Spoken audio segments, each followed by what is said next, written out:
The words are the same, but they are heavy. There's no wiggling fingers or talk of being a genius, and my big brother looks so serious. I know you'll have Nickerson restoration someday, Travis, and it will be part mine because of the name, right? He turns back and laughs, but it isn't real. He spends the rest of the time looking out the window, and I rack my brain trying to figure out what I can do. Mom calls us back to say goodbye. Dad puts his hand on the screen. All three of us put our hands on the screen too. Just as he flickers away, Mom leans over and leaves a kiss.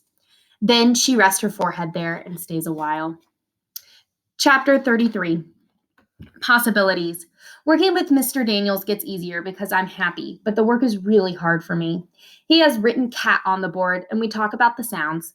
I can only hear one sound, cat, but he says that the word cat has 3 separate sounds. It feels like he's telling me the sky is yellow. As I say each of the sounds, he has me tap them out on my fingers. It does seem to help. It forces me to make them separately, even though they're all one word. But it's a tiny word, and I worry that what I'll do with a whole book. Will I ever be able to do this? When we were all done for the day, he leans back in the chair like Travis would. So, you're doing great, Allie. You really are. How are you feeling about all of this? I'm actually happy to do this extra work, and I never thought I'd ever say that. He smiles. Good, I'm glad. But, yeah, I guess I still wonder if I'll ever feel able to read like the other kids, and if I'll ever be normal and not have to have all this extra help. It just seems impossible. He becomes serious. Then he takes out a piece of plain paper and pulls the cap off the marker with his teeth, and he begins to write, impossible. Do you know what that says? Remember to break it into chunks. This is a long one, though, isn't it? I nod, trying to sound it out. Important? No, but that's a good try. It says impossible, like you just said. You told me you think it seems impossible to read as well as everyone else. Yeah, I say, wondering why you had to write it down for me. It's not like I needed a reminder. Then he draws a red line between the M and the P and hands it to me.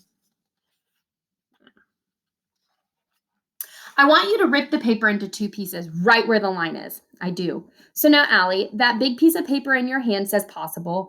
There is no impossible anymore, okay? I swallow and look down at it, and I feel a little dizzy. The way he says it makes me feel like it could actually be true. Now, throw that little piece with the M on it in the trash. It's gone forever. I walk over to the garbage and drop it in. Watch it twist and spin as it falls. I look up and lock eyes with him and wish I had the words to tell him how grateful I am for his helping me. If this world of words, sometimes they just can't say everything. All right, then, he nods. You head home. I have some homework to do, or I'll lose my recess.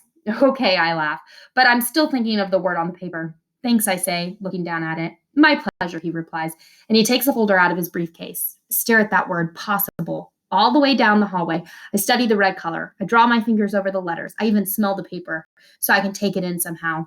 I really want to believe.